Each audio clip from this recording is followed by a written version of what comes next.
Welcome to Technia TV. Hello, I am Dr. Sandeep Kumar. Today I am discuss on types of error in hypothesis testing.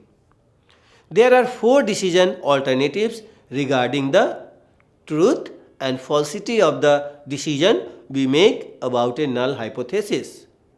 First one, the decision to retain the null hypothesis could be correct. Second one, the decision to retain the null hypothesis could be incorrect.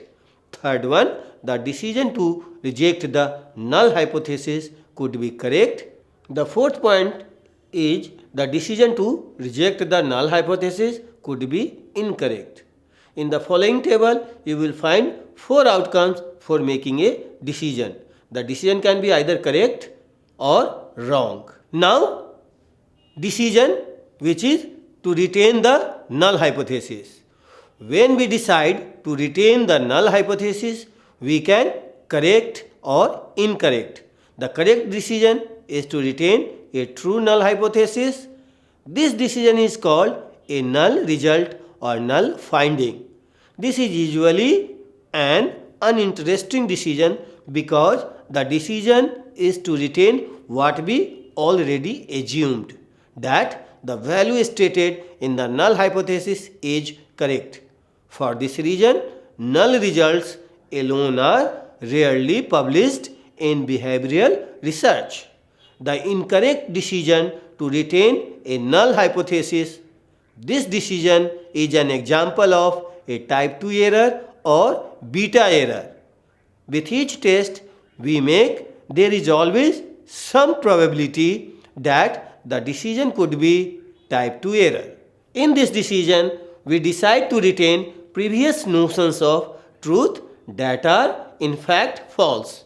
While it is an error, we still did nothing. We retain the null hypothesis. We can always go back and conduct more studies.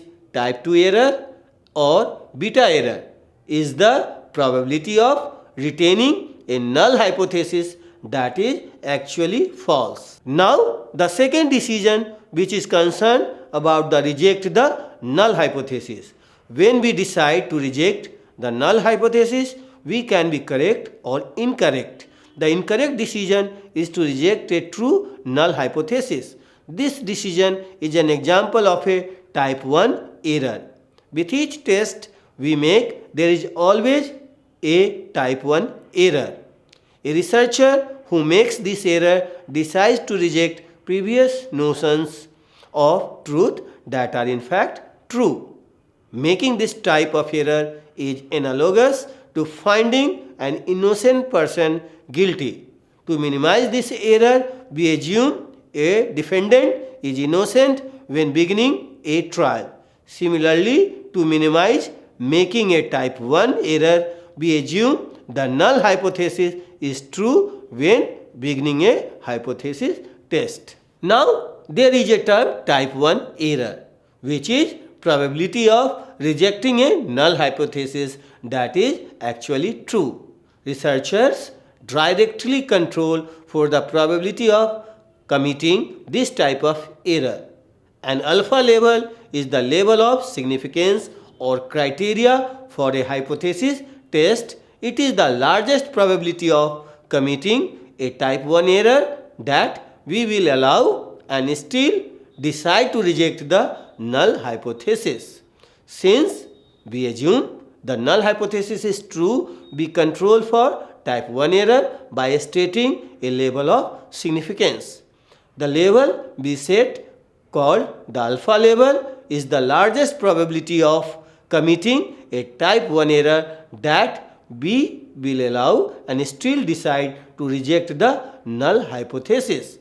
This criteria is usually set at 0.05 and we compare the alpha level to the p-value. When the probability of a type 1 error is less than 5%, we decide to reject the null hypothesis, otherwise we retain the null hypothesis. The correct decision is to reject a false null hypothesis. There is always some probability that we decide that the null hypothesis is false when it is indeed false.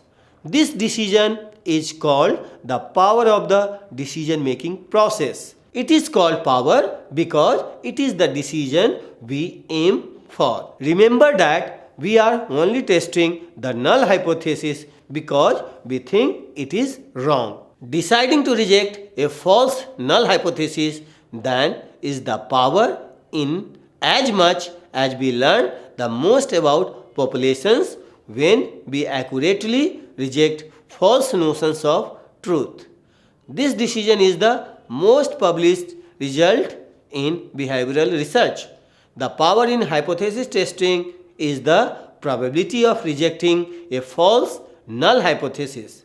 Specifically, it is the probability that a randomly selected sample will show that the null hypothesis is false when the null hypothesis is indeed false. This is the completion of my lecture on type of errors in hypothesis testing. Hope you will find it beneficial. Watch Technia TV for more lecture on research methodology. Thanks a lot.